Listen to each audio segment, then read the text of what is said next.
ఇవాళ ఒక కొత్త సిరీస్తో నేను మళ్ళీ మీ ముందుకు వచ్చాను. నేషనల్ రౌండప్కి శ్రీకారం చుట్టింది నేషనలిస్ట్ హబ్.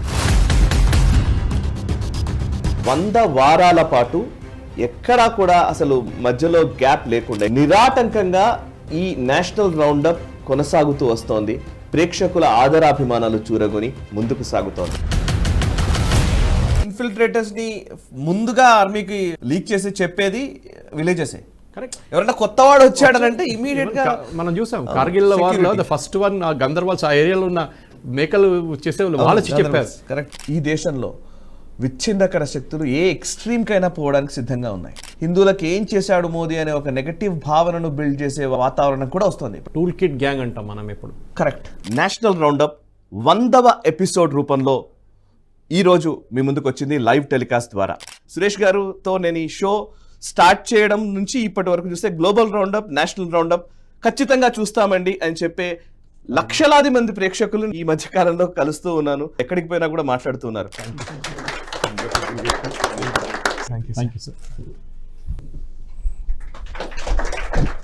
చిన్న 100th episode. Thank you very much.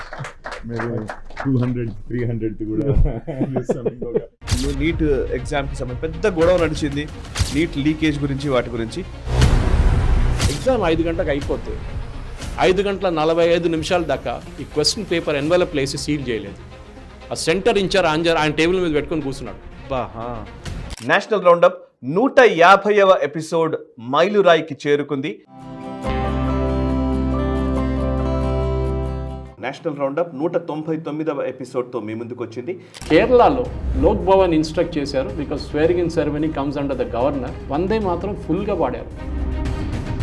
స్టేజ్లో నిలబడిన ఒక్కొక్కరి ముఖం చూడాలండి సాయి గారు, ఇంక్లూడింగ్ రాహుల్ గాంధీ. అసలు ఒక రియాక్షన్ లేదు.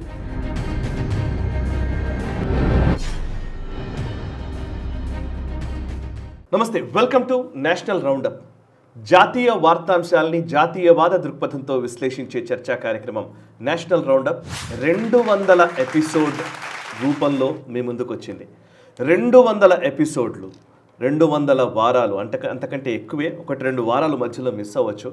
బట్ సుమారు 4 సంవత్సరాల క్రితం ప్రారంభమైన ఈ ప్రస్థానము సురేష్ కొచ్చాట్ల గారి విశ్లేషణతో 4 సంవత్సరాల పాటు అప్రతిహతంగా, నిరాటంకంగా అనేక రాజకీయ పరిణామాల్ని, అనేక సామాజిక స్థితిగతుల్ని, ఆర్థిక అంశాలని, ఇంకా చెప్పాలంటే ఎన్నో విషయాల్ని, మనకు తెలియని అనేక విషయాల్ని తెలియజేస్తూ ముందుకు సాగుతున్నటువంటి ఈ నేషనల్ రౌండప్ 200th ఎపిసోడ్ ఇవాళ చేరుకుంది. ఈ మైలురాయిని మేము చేరుకున్నాము.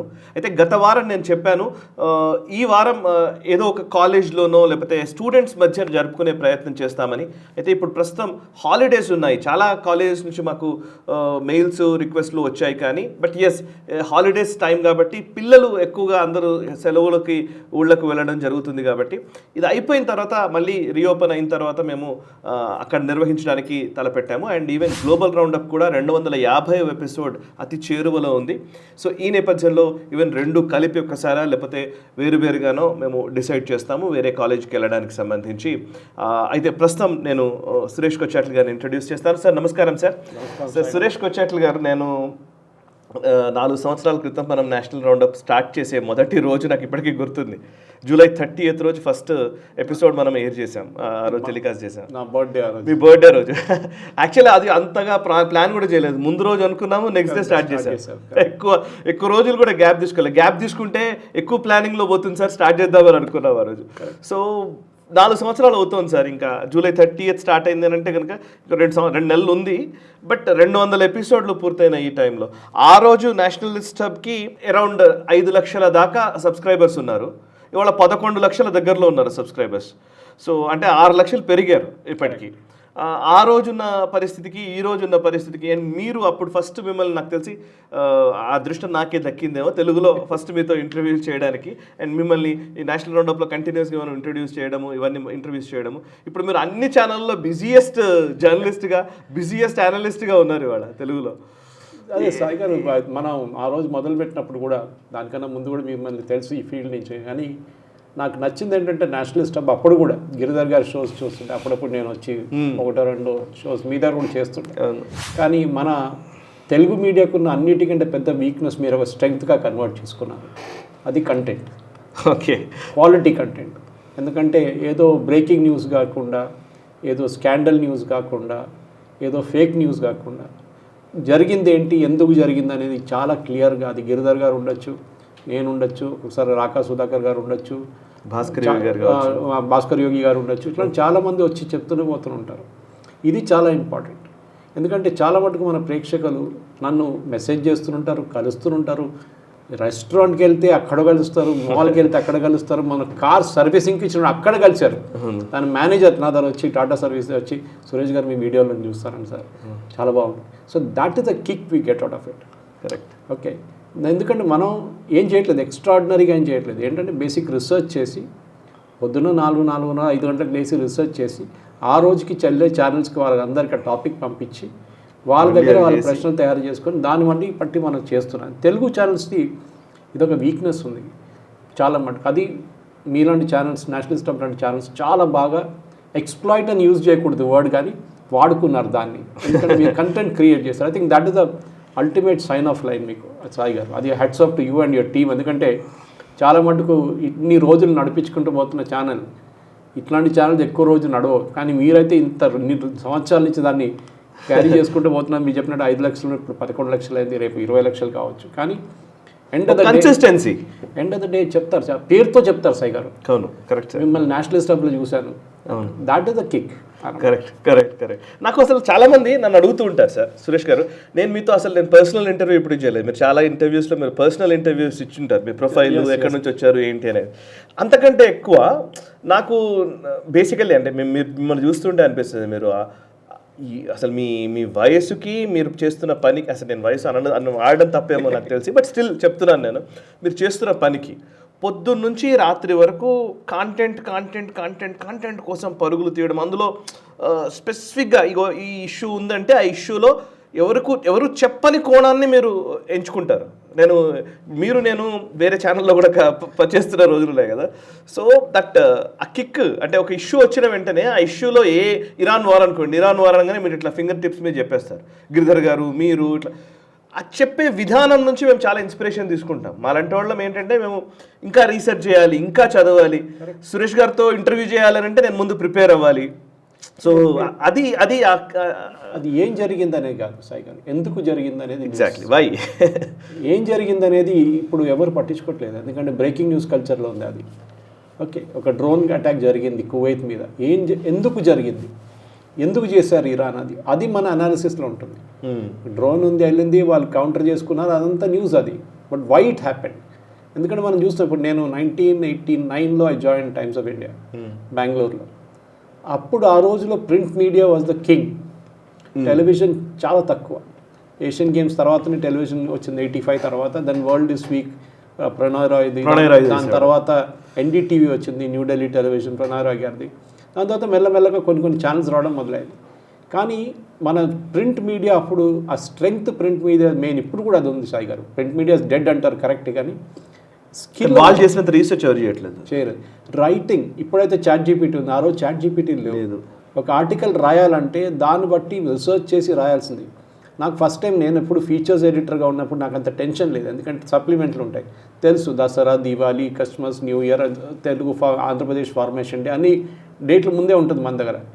కానీ సడన్గా ఒకరోజు ఎడిటర్ పిలిచి, రేపు నువ్వు పొద్దున ఒక ఫ్రంట్ పేజ్ స్టోరీ ఉంది నీకు, చేస్తావని అడిగారు. అది హైదరాబాద్లో ఒక జ్యువెలరీ షాప్లో ఒక థెఫ్ట్ జరిగింది, దాని బ్యాక్గ్రౌండ్ స్టోరీ నీ దగ్గర. నేను చెప్పాను సార్, మీ దగ్గర క్రైమ్ రిపోర్టర్స్ ఉన్నారు, టైమ్స్ ఆఫ్ ఇండియాలో editor Jyotirmaya Sharma garu. I told him, you got crime reporters, you got those people, చాలామంది మీ దగ్గర ఉన్నప్పుడు నన్ను ఎందుకు పిలిచారన్న. I want you to write it, because ఈ జ్యువెలరీ షాప్స్ అందరు కేరళ నుంచి, so I want you to write on the story. నేను రాశాను. ఫస్ట్ టైం నా బైలైన్ నేను ఫ్రంట్ పేజ్లో చూసాను ఆ రోజు. ఎప్పుడు అది year? It was somewhere in 2002 తర్వాత జరిగింది, because it is in Times of India main edition. But 2002 తర్వాత జరిగిన ఇన్సిడెంట్ అది. So I don't remember the exact year, but somewhere along that range. సో ఆ రోజు వచ్చిన కిక్ తర్వాత ఏమైందంటే, కొన్ని రోజుల తర్వాత ఈ బైలైన్ రెగ్యులర్గా ఫ్రంట్ పేజ్, పేజ్ 3లో, పేజ్ 5లో రావడం తర్వాత కొంచెం బోర్ కొట్టింది. ఇదేంటి మళ్ళీ ఇప్పుడు ఫస్ట్ టైం వచ్చినప్పుడు చాలా పెద్ద కిక్ ఉంటుంది, దాని తర్వాత ఇట్ స్టార్ట్స్ డిజాల్వింగ్ అనమాట. అప్పుడే నాకు నచ్చింది ఏంటంటే ఒకటి of course I had an habit of reading. చిన్నప్పటి నుంచి మా నాన్నగారు అదొక హ్యాబిట్ చేశారు. ఇన్ఫ్యాక్ట్ నాకు నా రీడింగ్ హ్యాబిట్, నా జర్నలిజం మా గ్రాండ్ మదర్ వాళ్ళ సిస్టర్ దగ్గర నుంచి వచ్చింది. She was a very famous writer of her times, Kalyani కుట్టి అమ్మ అని చెప్పి, కోచాట్ల కళ్యాణి కుట్టి అమ్మ. ఆమె 1950s she did a back packing trip to Europe. ఆలోచించండి, ఒంటరిగా బ్యాక్ ప్యాకింగ్ ట్రిప్ చేసింది యూరోప్కి. ఒక తర్వాత రాసిన పుస్తకం న్యాంగడ్డ Europe, and that won the Sahitya Akademi award ఆ టైంలో. అండ్ ఆమె గాంధీజీ గారిని, నెహ్రూ గారిని, సుభాష్ చంద్రబోస్ గారిని, I think almost all the top leaders of కాంగ్రెస్ని కరాచీ సెషన్లో, అలహాబాద్ సెషన్లో, కల్కటా సెషన్లో ఇంటర్వ్యూ చేశారు. ఆమెనే నాకు చిన్నప్పటి నుంచి she use to come from Kerala. So మా గ్రాండ్ ఫాదర్, మా రిలేటివ్స్ గ్రాండ్ ఫాదర్ సైడ్ నుంచి his brother was one of the MPs of Delhi. Outer ఢిల్లీలో నాయర్ సార్ 2 టర్మ్స్ ఎంపీగా ఉన్నారు ఆయన. ఆలోచించండి, Malayali. So she was to go via Hyderabad. ఆ టైంలో ట్రైన్లో ఉండే కదా, ఫ్లైట్లో ఎక్కువ. సో హిగిన్ బోతమ్స్ అనే ఒక షాప్ ఉంది ఇప్పుడు కూడా, ఫీ that shop in Chennai. AH Wheeler, Amar Chitra Katha comics తీసుకొచ్చారు నాకు. తీసుకొచ్చి ఒక 5-6 ఇచ్చేసి ఆమె she to go to Delhi next day. Okay, that was the foundation of it. అప్పటి నుంచి నాకు నేర్చుకున్నాను ఒకటి, చిన్నప్పటి నుంచే ఏంటి ఒక ఇంక్విజిటివ్నెస్ ఎందుకు జరుగుతుంది అనేది ఒకటి. ఓకే, లార్డ్ గణేషకి ఒక ఎలిఫెంట్ హెడ్, హ్యూమన్ బాడీ ఎట్లా వచ్చింది అనేది ఒక కథ. దాని తర్వాత చాలా ప్రశ్నలు అడిగాను మొన్న కూడా. ఐ ఆస్క్డ్ అన్ ఆడియన్స్, హనుమంతుడు రామాయణంలో ఉంటాడు, ఓకే, బట్ మహాభారతంలో కూడా కనిపిస్తారు. అవును, కనిపిస్తాడు. రెండు జనరేషన్స్ జరిగింది, ఎట్లా జరిగిందని అడిగితే 10 మంది 10 ఒపీనియన్స్ చెప్పారు. కానీ ఒక జనరల్ ఒపీనియన్ ఉంది అది. ఓకే, కానీ అక్కడే నేను ఇప్పుడున్న పిల్లలకి, అదే మన ప్రేక్షకులకి ఇప్పుడైనా ఎక్కడ మాట్లాడడానికి కూడా చెప్తూనే ఉంటాను. అపార్ట్ ఫ్రమ్ ఆ స్టూడియో ఇంటర్వ్యూస్, రెగ్యులర్గా బయట హిందూ సమ్మేళనం కానీ దానికి పిలుస్తున్నప్పుడు ఒకటే రిక్వెస్ట్ చెప్తాను. మన సమాచార భారతి దాంట్లో కూడా వెళ్ళినప్పుడు అదే చెప్పాను నేను, మీరు పిల్లలు చదవండి అంతే. రీడ్. మీకు good reader is always a good orator, good writer, good human being అవ్వగలుగుతాడు, మంచి చదివేవాడు. మీరు Sai garu, you are an engineer, I am hotel management graduate. Correct. మనం ఇద్దరు ఈ ప్రొఫెషన్ నుంచి రాలేదు. కానీ యాక్సిడెంట్లీ, నాట్ యాక్సిడెంట్, నేనైతే డిసైడ్ చేసుకున్నాను. కానీ జర్నలిజం ఎంట్రన్స్ రాశాను ఉస్మానియాలో. I came second in the entrance exam, join చేయలేదు. కానీ తర్వాత తిరిగి వచ్చాను మరి 5-6 సంవత్సరాల తర్వాత ఈ ఫీల్డ్ నుంచి. కానీ మన దగ్గర ఏముందంటే ఆ స్కిల్, నా స్కూల్ ఎడిటర్ ఉండే మ్యాగజైన్ది, కాలేజ్ ఎడిటర్ ఉండే మ్యాగజైన్, నేను డిగ్రీ కాలేజ్లో కూడా ఎడిటర్ ఉండే కాలేజ్ మ్యాగజైన్. సో ఆ బ్లడ్లో ఉంది అది. చెప్పాను కదా, మా గ్రాండ్ మాస్టర్స్ ఆ సైడ్ జీన్స్లో వచ్చింది అది. కానీ ఇప్పుడున్న న్యూస్ చూస్తే సాయి గారు ఒకసారి నాకు బాధ అనిపిస్తుంది. మీరు బిలీవ్ చేయరు, లాస్ట్ 15 days నుంచి నేను అసలు టెలివిజనే చూడట్లేదు. ఇంట్లో ఎవరు లేరు. So I'm not watching TV నా. నేను ల్యాప్టాప్లో చూసుకుంటాను. మెయిన్గా ఇప్పుడు ఇరాన్ ఈ వార్ నడుస్తుంది, అదంతా ల్యాప్టాప్లో చూసుకుంటాను. That is all my consumption of news. నాకు ఒక జర్నలిస్ట్ గ్రూప్ ఒకటి ఉంది మనది, బాంబే బేస్డ్ గ్రూప్. వాళ్ళు New York times, Washington post, economist, అన్ని ఇంటర్నేషనల్ పబ్లికేషన్ పొద్దున పోస్ట్ చేసేస్తారు. Of course it's 1 day late because US is behind us correct in time. కానీ దాని నుంచి ఉన్న క్వాలిటీ న్యూస్ చూస్తే ఒకసారి అనిపిస్తుంది, సరే వాళ్ళ యాంటీ ఇండియా యాటిట్యూడ్ ఉంది వాళ్ళందరికీ, కానీ రైటింగ్ స్కిల్స్ అది ఐ థింక్ మనం ఇంకా చాలా నేర్చుకోవాల్సింది సాయి గారు. అది ఈవెన్ నౌ టెలివిజన్, ఈ బ్రేకింగ్ కల్చర్ చూసినప్పుడు టెలివిజన్ న్యూస్లో ఒకసారి మన మోదీ గారే ఫ్యాక్ట్ చెక్ చేయాల్సి వచ్చింది. సిఎన్బిసి టీవీ 18ని ఇంటర్నేషనల్ ట్రావెల్ బ్యాన్ చేస్తున్నారు గవర్నమెంట్ ఆఫ్ ఇండియా. ఎట్లా న్యూస్ రాస్తారు అట్లాంటి? మోదీ గారికి ఎంత కోపం వచ్చి ఉంటుంది that he had to do a fact check. Yes, PIB వాళ్ళు చేస్తారు, లేకుంటే మినిస్ట్రీ ఆఫ్ ఇన్ఫర్మేషన్ చేస్తారు. హీ హ్యాడ్ టు పర్సనలీ, ప్రధానమంత్రి గారు ఆయన హ్యాండిల్ నుంచి ఫ్యాక్ట్ చేయాల్సి వస్తుంది, మీరు చెప్పింది అబద్ధం అని చెప్పి. ఇది చాలా డేంజరస్. ఎందుకంటే ఒకసారి ఒక ఫేక్ న్యూస్ మార్కెట్లో పోయిందనుకోండి, పెట్రోల్ రేట్ రేపటి నుంచి పెట్రోల్ ఉండదు, రేపటి నుంచి డీజిల్ ఉండదు, ఇట్లాంటి న్యూస్ నాదా చాలా మంది అడిగారు. ఆ రోజు పానిక్ అయిన తర్వాత మొత్తం లైన్లో నిలబడ్డారు కదా ఇక్కడ. ఒక టైంలో ఆయన మోదీ గారు ఏదో మాట్లాడినారు అనే, కోవిడ్ లాగా ఉంటారు, కోవిడ్ లాంటి పరిస్థితి అనగానే గతం లాక్డౌన్ పెడతారని చెప్పేసి మొత్తం జనాలందరూ రోడ్ల మీదకి వచ్చేసారు కదా. సో ఇది సాయి గారు అక్కడే ఉంది. ఐ థింక్ రెస్పాన్సిబుల్ జర్నలిజం అనేది చాలా ఇంపార్టెంట్. ఎందుకంటే నేను కూడా సీఈఓగా పనిచేశాను జనం టీవీ కోసం, which was a news channel, Malayalam news channel belong to Sun. కానీ అక్కడ కూడా మనం చూసి ఏంటంటే రెస్పాన్సిబుల్ జర్నలిజం చాలా ఇంపార్టెంట్. బికాస్ సొసైటీకి మనకు ఒక రెస్పాన్సిబిలిటీ ఉంది. ఏదో రోడ్డు మీద వెళ్ళేటోడు కాదు, మనం చెప్పిన మాట 10 మంది సీరియస్గా తీసుకుంటారు. అప్పుడు then we have to, that shoulder మీద ఒక రెస్పాన్సిబిలిటీ ఉంటుంది సార్. అయితే యాక్చువల్లీ మీరు జర్నలిజం గురించి మనం ఇవన్నీ మాట్లాడుతున్నాం కదా. ఒకసారి ఫస్ట్ నేను 2022లో మొట్టమొదటి నేషనల్ రౌండప్ స్టార్ట్ చేసే టైంకి, ఇప్పుడు 2026 200 ఎపిసోడ్ మనం రీచ్ అవుతున్న టైంలో మనం ఉన్నాం. ఈ 4 సంవత్సరాల్లో చాలా మార్పులు వచ్చాయి పొలిటికల్గా. ముఖ్యంగా మాట్లాడితే మోదీ గారు 2వ టర్మ్, తర్వాత 3వ టర్మ్లోకి రావడం జరిగింది. అండ్ 2022లో మనం ఈ షో స్టార్ట్ చేసే టైంకి అప్పుడే కోవిడ్ నుంచి బయటపడుతున్నాం. కోవిడ్ నుంచి బయటపడి మళ్ళీ మనం రీగెయిన్ అవుతోంది భారతదేశం, మళ్ళీ ఎకానమీ అంతా పుంజుకుంటున్న టైం అది 22. సో ఇవాళ మళ్ళీ ఇంకో కొత్త క్రైసిస్లోకి అడుగు పెట్టాము ఆల్రెడీ. ఎస్. సో ఒక క్రైసిస్ నుంచి బయటపడి ఇంకో కొత్త క్రైసిస్లోకి అడుగు పెట్టే టైంలో మనం ఉన్నాం కదా. సో ఈ 4 ఏళ్లలో పొలిటికల్గా మనం ఫస్ట్ మాట్లాడదామా, సోషల్లీ ఎకనామికల్లీ మాట్లాడదామా? ఏం మార్పు వచ్చింది మీకు అనిపించేంత వరకు? భారతదేశంకి ఒక కాన్ఫిడెన్స్ ఉంది సాయి గారు ఇప్పుడు. అప్పటికిప్పటికి పోల్చుకుంటే చాలా ఉంది. అది మీరు ఇంటర్నేషనల్ లెవెల్లో ట్రావెల్ చేస్తే మీకు తెలుస్తుంది. నేను ఫస్ట్ టైం బ్యాంకాక్ వెళ్ళినప్పుడు చూశాను. అక్కడ ఒక సర్వీస్ చేయాలంటే ఒక OnePlus ఫోన్కి సర్వీస్ సెంటర్ లేదు, డిజిటల్ పేమెంట్స్ లేవు, ఓన్లీ క్యాష్. అప్పుడు నేను ఆ టైంలోనే మనకి బేసిక్ యూపీఐ స్టార్ట్ అయింది అనుకోండి, కానీ అంత పెద్దది లేకుండే. కానీ క్రెడిట్ కార్డ్ అయితే యూజ్ చేయొచ్చు. అక్కడ క్రెడిట్ కార్డ్ కూడా డిక్లైన్ చేస్తారు వాళ్ళు. ఆలోచించండి. సో మనం వెళ్ళినప్పుడు మనకు కాన్ఫిడెన్స్ వస్తుంది, మన దేశం ఎంతో ముందుకుంది, మనం ఎంతో ముందుకు వెళ్ళిపోయామని. తర్వాత రీసెంట్లీ 6 నెలల ముందు దుబాయ్కి వెళ్ళాను. తెలుగు అసోసియేషన్ వాళ్ళు ఇన్వైట్ చేశారు, అప్పుడు ఇండియన్ పీపుల్స్ ఫోరం. ఏం డిఫరెన్స్ అయ్యారు, the way Indians are perceived, and especially మన తెలుగు ఆడియన్స్ అక్కడ ఉన్న బతుకమ్మ ఫెస్టివల్ అక్కడ దానికి పిలిచారు నన్ను. వాళ్ళు అదే చెప్తున్నారు, మమ్మల్ని ఇక్కడ చాలా రెస్పెక్ట్గా చూసుకుంటారు. నేను విజావి పాకిస్తాన్ అని చెప్పట్లేదు, కానీ విజావి సిటిజన్స్ ఆఫ్ అదర్ కంట్రీస్ మమ్మల్ని ఎంతో రెస్పెక్ట్గా చూసుకుంటారు ఇక్కడ. ఆ కాన్ఫిడెన్స్ ఒకటి ఉంది సాయి గారు. అది ఐ థింక్ ఇట్స్ చాలా చాలా ఇంపార్టెంట్. నేను ఎగ్జాంపుల్ ఇస్తాను. ఇవాళ వచ్చిన న్యూస్, పాసిబిలీ మీరు దాన్ని రైట్ యాంగిల్లో దేంట్లో తీసుకోవచ్చు. మనకి పెట్రోల్ అండ్ డీజిల్ ఇప్పుడు కూడా బయటకు వస్తున్నాయి. షిప్స్ నిన్న 36-37 షిప్స్ మూవ్ అయినాయి. ఐ థింక్ సిచ్యువేషన్ ఇంకా నార్మల్ అవుతూనే వస్తుండే. పాసిబిలీ సీజ్ ఫైర్ ఎక్స్టెండ్ అవుతుందని చెప్తున్నారు. అండ్ హార్మోజ్ మూవ్మెంట్ ఓపెన్ అవుతుంది. సరే, ఒక 2 వారాలు 3 వారాలు పడితే రేట్లు కొంచెం తగ్గడానికి. కానీ ఒక చిన్న న్యూస్ ఎక్కడో ఒక లోపల పేజీలో వెళ్ళిపోయింది సాయి గారు. అది నాకు బాధ అనిపించింది. తెలుగు న్యూస్ ఛానల్ కవర్ చేయాల్సిన న్యూస్ అది. నేషనల్ లెవెల్లో okay, it gets covered, doesn't get covered is not an issue. Times of ఇండియాలో వచ్చిన ఒక న్యూస్ చిన్నది. ఏంటి, మన దగ్గర 17 షిప్స్ పర్షియన్ గల్ఫ్లో పడుంది విత్ ఫర్టిలైజర్. 17 షిప్స్. ఇప్పుడు ఆలోచించండి క్వాంటిటీ ఎంత ఉంటుందండి. It be millions of tons. Yes. ఇప్పుడు గవర్నమెంట్ ఆఫ్ ఇండియా ఎన్ని రోజులు వెయిట్ చేస్తున్నా ఏం చేస్తున్నారు, ఇప్పుడు 1200 కిలోమీటర్స్ పర్షియన్ గల్ఫ్ పోర్ట్ నుంచి, బర్త్ చేసిన పోర్ట్ నుంచి యాన్బు అని చెప్పి ఒక పోర్ట్ ఉంది, మీకు గుర్తుంటుంది, యెమెన్ దగ్గర, సౌదీ అరేబియా పోర్ట్.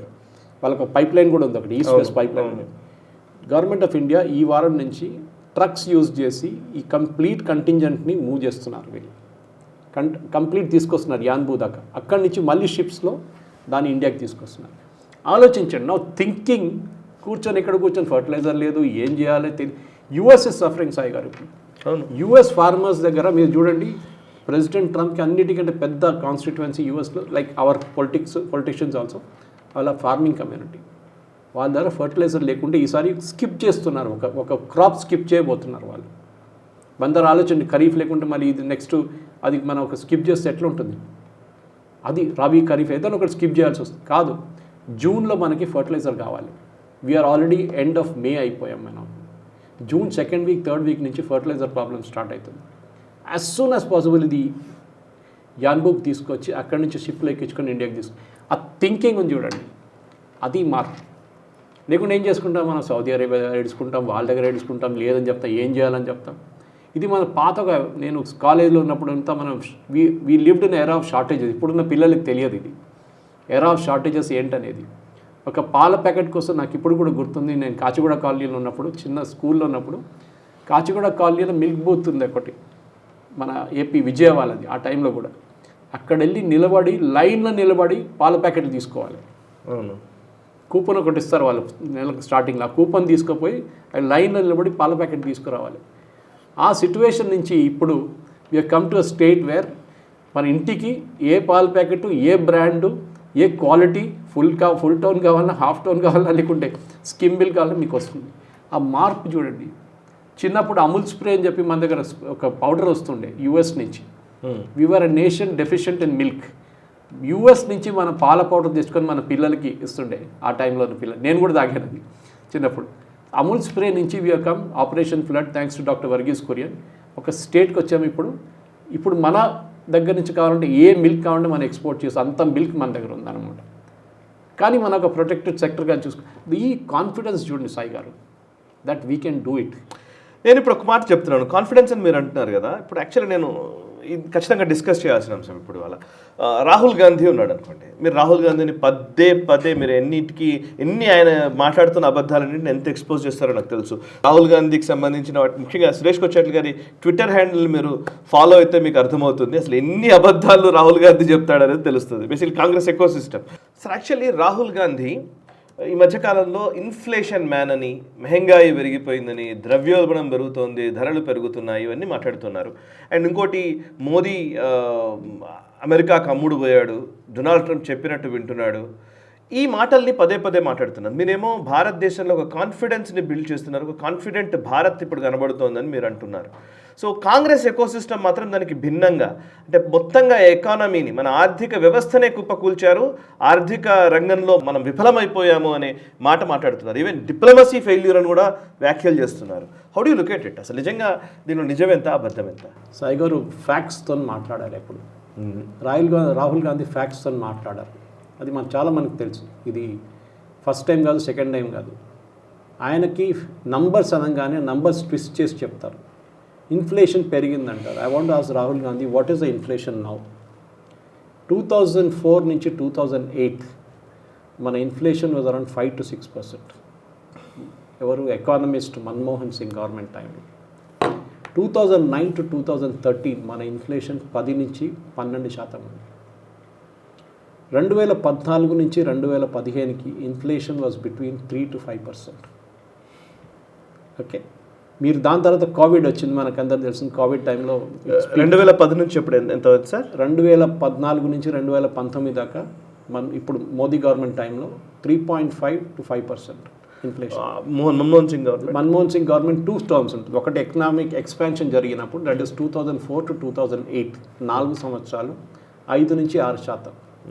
దాని తర్వాత హై ఇన్ఫ్లేషన్ జరిగింది 2009 to 2013, double digit inflation first time, 10 to 12%. My god. అప్పుడు రాహుల్ గాంధీ గారు, మీరు ఏం ఇన్ఫ్లేషన్ గురించి మాట్లాడుతున్నారు? We are still in single digit inflation. Correct, fuel prices పెరిగింది, గల్ఫ్ వార్, ఏ దేశంలో పెరగలేదని చెప్పండి ఇన్ఫ్లేషన్? ప్రతి దేశంలో జరిగింది. కోవిడ్ లాగానే డ్యూరింగ్ కోవిడ్ టైం 6.7%కి వెళ్ళింది మన ఇన్ఫ్లేషన్ 2020. That's expected.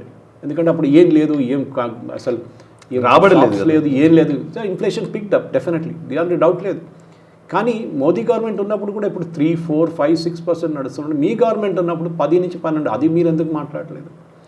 ప్రజలకు ఇదే ప్రాబ్లం సాయి గారు. మనం ఫ్యాక్ట్స్ అని చెప్పినప్పుడు వాళ్ళకి అర్థమవుతుంది. ఇదే నేను రాహుల్ గాంధీని కౌంటర్ చేస్తూనే ఉంటాను ట్విట్టర్లో ప్రతిదానికి. ఎందుకంటే ఆయనకు ఒక గోల్ పోస్ట్ షిఫ్టింగ్ ఉంది. షూట్ అండ్ స్కూట్ అంటాం మనం. షూట్ చేస్తారు, స్కూట్ చేసేస్తారు, అయిపోతుంది. దాని తర్వాత ఆయన కనిపించారు ఆయన మీకు. సో రాహుల్ గాంధీని కౌంటర్ చేయడానికి చాలా ఈజీ సాయి గారు. హీ విల్ కీప్ టెలింగ్ లైస్. అబద్ధం 100 సార్లు చెప్తే నిజం అనిపిస్తుంది అని చెప్పి రాహుల్ గాంధీకి ఒక స్ట్రాటజీ ఉంది. కానీ అది పనిచేయట్లేదు. అది చాలా క్లియర్గా తెలిసిపోతుంది మీకు. అది I think the best example of that was the west Bengal elections. West Bengal ఎలక్షన్స్లో ఈయన వెళ్ళి చెప్పిన మాటలు, అక్కడ ఏమేమి మాటలు చెప్పారు, కేరళలో దాని వ్యతిరేకంగా ఆపోజిట్ సైడ్లో చెప్పారు. ఓకే, కేరళలో ఎల్డీఎఫ్ని అటాక్ చేశారు, అక్కడ వెళ్ళి బీజేపీని అటాక్ చేశారు, సిపిఎం తోడు తీసుకొని. ఓకే, దే డింట్ హ్యావ్ ఈసారి టైఅప్ లేకుండే వాళ్ళకి. కానీ రాహుల్ గాంధీకి ఇది పెద్ద, నేను చెప్తాను యాక్చువల్లీ అడ్వాంటేజ్ సాయి గారు. ఇది బీజేపీ వాడుకుంటారు, except for Shehzad Poonawalla and even people like Abhijit Iyer Mitra, Anand Ranganathan, who are technically వాళ్ళు బీజేపీ వాళ్ళు కాదు, కానీ బీజేపీ స్పోక్స్ పర్సన్ కన్నా బెటర్ బిహేవ్ చేస్తారు వాళ్ళు, బెటర్ స్టాటిస్టిక్స్ తీసుకొని వస్తారు షోలో. వాళ్ళు కౌంటర్ చేయడం చాలా ఈజీ. ఎందుకంటే మీరు ఒకటే మాట అడగండి, ఈ సిద్ధరామయ్య ఇష్యూ ఇప్పుడు నడుస్తుంది, రాజీనామా చేశారు డీకే శివకుమార్ రావు. ఒక చిన్న న్యూస్ ఐటమ్ సాయి గారు, again most of the news channels missed it. నేను దాని గురించి వాళ్ళు మాట్లాడాను కొన్ని న్యూస్ ఛానల్స్లో. సిద్ధరామయ్య గారు రాజీనామా చేసేక ముందు డీకే శివకుమార్ లాస్ట్ వారం నుంచి ఢిల్లీలో ఉన్నారు. 3 రోజుల నుంచి రాహుల్ గాంధీని అపాయింట్మెంట్ అడిగితే రాహుల్ గాంధీ అపాయింట్మెంట్ ఇవ్వలేదు. ఇంట్లో ఉన్నారు, ఓకే, అపాయింట్మెంట్ ఇవ్వలేదు. లాస్ట్లో I got so frustrated and ఆయన ప్రియాంక దగ్గర ఫోన్ చేసి అడిగారంట, మేడం అపాయింట్మెంట్ కావాలి, ప్లీజ్ కమ్ అని చెప్పిందంట. ఆయన మీద వెళ్ళి కథలంతా చెప్పగానే she asked Siddaramaiah to resign. ఈ స్టోరీ బయటికి ఎవరు మాట్లాడలేదు. ఓపెన్లీ చెప్పారు శివకుమార్. ఎస్, ఇప్పుడు even Siddaramaiah also acknowledge, yes నా దగ్గర ఖర్గే కాదు ఫ్యామిలీ వాళ్ళు చెప్పారు రాజీనామా చేయమని చెప్పేసి. ఆలోచించండి, ఇదే ఇన్సిడెంట్ నేను ట్వీట్ చేశాను నిన్న రాత్రి. ఇదే ఇన్సిడెంట్ కొన్ని సంవత్సరాల ముందు హిమంత బిశ్వ శర్మతో జరిగింది. DK Shivakumar would have become Himanta Biswa Sarma. నేను చెప్పాను నిన్న రాత్రి నా ట్విట్టర్లో, ఈ సపోజ్ ప్రియాంక వాద్రా నో అని చెప్తే I would not have been surprise. DK Shivakumar రాజీనామా చేసి ఆయన బీజేపీకి వెళ్ళిపోతుండే, ఇంకొక హిమంత బిశ్వ తయారవుతుండే. ఎందుకంటే బీజేపీ లీడర్ లేవు కర్ణాటకలో. ఓకే, ఇది నేర్చుకోవాల్సింది. మీ అరెగెన్స్ మీరు ఎప్పుడు చూపించకూడదు. మీరు పాలిటిక్స్లో హంబుల్గా ఉండాలి, అది చాలా ఇంపార్టెంట్. చాలామంది మనం చూసాం అరెగెంట్ లీడర్స్ ఎక్కడ పోయారు, ఇవాళ ఎక్కడ కూడా కనిపించట్లేదు. చాలా హంబుల్గా ఉన్నట్టు కనిపించట్లేదు అంటారా? జోడో యాత్రలో అక్కడ ఇక్కడ విపరీతంగా ఏదో ఫోటో ఆప్స్ అయితే ఇస్తున్నారు కదా. సాయి గారు మీరు కరెక్ట్ చెప్పారు. ఆప్టిక్స్ అంటాం మన ఇంగ్లీష్లో. ఆప్టిక్స్ క్రియేట్ చేయడం చాలా ఈజీ. పిఆర్ మెకానిజం ఉంటే సాయి గారిని నేను ఒక పెద్ద 1,00,000 మంది లీడ్ చేస్తున్న ఒక ప్రొసెషన్ తీస్తున్నట్లు చూపిస్తాను. నిజం కాదని మన అందరికి తెలుసు. అది భారత్ జోడో యాత్ర ఆ టైంలో ఒక ఇంపాక్ట్ క్రియేట్ చేశారు. It was a pure PR buildup. కానీ దాని తర్వాత ఏం జరిగింది సాయి గారు? జరిగిన అన్ని ఎలక్షన్స్ ఓడిపోయారు ఎక్సెప్ట్ మేబీ తెలంగాణ. తర్వాత వచ్చింది అనుకోండి తెలంగాణ ఎలక్షన్స్. కానీ ఇది మనం అర్థం చేసుకోవాలి. Rahul Gandhi is not a politician. వాళ్ళ నాన్నగారు లాగా he is a reluctant politician. ఆయన గుంజి తీసుకొచ్చారు. I give you one example today. ఒక్క ఎగ్జాంపుల్ ఇచ్చాను మీకు. Where Priyanka Vadra has shown more maturity. ఆమె రాహుల్ గాంధీ కన్నా పెద్ద మంచి మెచ్యూరిటీ చూపించి శివకుమార్ గారిని పిలిపించి 5 నిమిషాలు మాట్లాడితే కూడా చాలు. బట్ ఎస్, చాలా ఇంపార్టెంట్. ఆ రోజు హిమంత బిశ్వ శర్మ కుక్క బిస్కెట్ తినిపించారు ఆయన. ఏం జరిగింది తెలుసండి? దాని తర్వాత వైపౌట్ అయిపోయారు కాంగ్రెస్ నార్త్ ఈస్ట్లో. ఈ లెసన్ చాలా ఇంపార్టెంట్. మీరు 99 ఎలక్షన్ ఓడిపోయిన తర్వాత మీరు ఇవాళ మోదీ గారు రాజీనామా చేయాలని చెప్తున్నారు. నీట్ ఎగ్జామ్, ఆ ఎగ్జామ్ ఫియాస్కో గురించి. Yes, that is blunder. Sir, NEET గురించి ఒకసారి మాట్లాడదాం. నీట్ గురించి ఒకసారి చెప్తారా? అసలు ఏం జరిగింది నీట్లో? ఎక్కడ ఎవరిది తప్పు? ఇప్పుడు ధర్మేంద్ర ప్రధాన్ చెప్తున్న ప్రకారమా, లేకపోతే రాజస్థాన్లో అక్కడ ఇక్కడ నిరసనలు కూడా జరుగుతున్నాయి, కొంతమంది చనిపోయారు? టెస్ట్ చేసే పద్ధతి తప్పు. ఒకసారి డీటెయిల్స్ చెప్పండి sir. Pen and paper test ఏ రోజైనా లీక్ అవుతుంది. జేఈ జరుగుతుంది ఇదే టైంలో సాయి గారు. ప్రతి టైంలో ఒక్కొక్క టైంలో ఒక్కొక్క ఐఐటి హ్యాండిల్ చేస్తారు. ఈ సంవత్సరం ఐఐటి మెడ్రాస్ హ్యాండిల్ చేస్తే next time IIT Bombay handle చేస్తారు. తర్వాత ఐఐటి ఢిల్లీ హ్యాండిల్ చేస్తారు. ఐఐటి కాన్పూర్ హ్యాండిల్ చేస్తారు. ఐఐటి ఖరగ్పూర్ హ్యాండిల్ చేస్తారు. సీనియర్ ఐఐటి, ఇప్పుడు కొత్త వచ్చిన ఐఐటీలు కాదు, పాత ఐఐటీలు డీల్ చేస్తారు. ఇవాళ దాకా మీరు జేఈలో పేపర్ లీక్ అయిందని ఎప్పుడైనా విన్నారా? జేఈలో కరెక్షన్ ఇష్యూస్ ఉందని ఎప్పుడైనా విన్నారా? ఇప్పుడు సిబిఎస్ఈ మార్కింగ్ ప్రాబ్లం వచ్చింది. టెక్నాలజీ యూజ్ చేశారు, కరెక్టే. అది కొంచెం ప్రాబ్లమ్స్ క్రియేట్ అయింది, కరెక్టే. కానీ that is because you are trying out for the first time. IIT వాళ్ళు పిలిపించారు, ఐఐటి మెడ్రాస్ వాళ్ళు బహుశా ఇంకా వారం కూర్చుంటే అయిపోతుంది, అదంతా సార్ట్అవుట్ అయిపోతుంది. కానీ JEE and this is clearly Radhakrishnan commission చెప్పారు కూడా. ఆఫ్టర్ లాస్ట్ టైం లీకేజ్ జరిగిన తర్వాత రాధాకృష్ణన్ కమిషన్ క్లియర్గా చెప్పారు దట్ సెక్యూరిటీ మెజర్స్ సరిపోవట్లేదు. That pen and paper test ఏదో ఒక రోజు డెఫినెట్గా లీక్ అవుతుంది. మన దగ్గర ప్రతి ఎగ్జామ్ పేపర్ లీక్ అవుతుంది. మీరు చూడండి, ఏ స్టేట్లో, రాజస్థాన్లో జరిగింది, మధ్యప్రదేశ్లో జరిగింది, ఇక్కడ తెలంగాణలో జరిగింది, అటు వెస్ట్ బెంగాల్లో జరిగింది. ఇక హ్యూమన్ బీయింగ్స్ ఒక నా కొడుకో నా కూతుర్ని డాక్టర్ చేయాలి, దానికోసం నేను 10, 20, 30 లక్షల ఖర్చు పెడతాను. పేపర్ నాకు కావాలి. కన్వర్టెడ్ ఉంటేనే అమ్మేటోడు కూడా ఉంటాడు. మనం గుర్తుపెట్టుకోవాలి. If there is a buyer and then only there will be a seller. మీరు ఆ బయర్ మార్కెట్ని కట్ ఆఫ్ చేసే సెల్లర్ ఉంటారు. కానీ ఎలా చేయగలుగుతారు? Go to back, just do JEEs, no paper and pen test, it's a computer test. నాకు ఇప్పుడు కూడా అర్థం కావట్లేదు వై నీట్ ఎగ్జామ్ ఇప్పుడు కూడా కంప్యూటర్ బేస్డ్ టెస్ట్ వెళ్ళట్లేదు. మేబీ అడ్నో, నేను ఎక్స్పర్ట్ కాదు దాంట్లో, కానీ నేను బహుశా అనుకుంటాను బికాస్ సబ్జెక్ట్స్. కానీ అక్కడ కూడా కెమిస్ట్రీ, అక్కడ కూడా మ్యాథమెటిక్స్ ఉంది కదా, అక్కడ కూడా ఫిజిక్స్ ఉంది కదా సాయి గారు. మీరు అక్కడ ఎందుకు చేయలేకపోతున్నారు? ఎన్డీఏ ఎగ్జామ్ ఉంది. ఎన్డీఏ ఎందుకు సాయి గారు? మీరు చార్టర్డ్ అకౌంటెంట్ ఎగ్జామ్ తీసుకోండి, it's a paper and pen exam. Chartered accountant institute of cost accountant ICWH conduct చేస్తారు, ఇన్స్టిట్యూట్ ఆఫ్ కాస్ట్ అకౌంటెంట్స్. ఇవాళ దాకా అది కూడా private institution, form by government of India parliament ఇది యాక్ట్. ఇవాళ దాకా CA ఎగ్జామ్ పేపర్ లీక్ అయిందని ఎప్పుడైనా విన్నారా? లేదు. లక్షల మంది రాస్తారు దాన్ని కూడా. చాలామంది and suppose one of toughest exams in the world. JEE కన్నా టఫ్ ఉంటుంది. ఆలోచించండి. So I think systemic failure Sai గారు. నాకు ఇప్పుడు కూడా గుర్తు, నేను కాలేజీలో ఉన్నప్పుడు ఇంటర్మీడియట్లో ఒకరోజు రాత్రి నెక్స్ట్ డే కెమిస్ట్రీ ఎగ్జామ్ ఉండే. రాత్రి ఎవడో వచ్చాడు, అరే మన నారాయణ కూడా అక్కడ పేపర్లు దొరుకుతాయంట, మనం సైకిల్ వేసుకొని పోయాం. పేపర్లు కావాలి కదా, సైకిల్ వేసుకొని పోయాం. చదువు పక్కన పెట్టేసి కెమిస్ట్రీ పేపర్ కోసం వెళ్ళి అక్కడ వెళ్తే ఏంటి, వాడు అన్నాడు ఆ టీ షాప్ అన్నాడు, వీడు ఈ పాన్ డబ్బా అన్నాడు. తిరిగి రాత్రి 12 గంటలకు ఇంటికి వచ్చి పేపర్ లేదు ఏం లేదు, చదువుకున్నాను కూర్చొని. సో మన దగ్గర ఒక యాటిట్యూడ్ ఉంది, ఈజీ వే అవుట్ అంటారు ఇంగ్లీష్లో. అది ఈజీ వే అవుట్.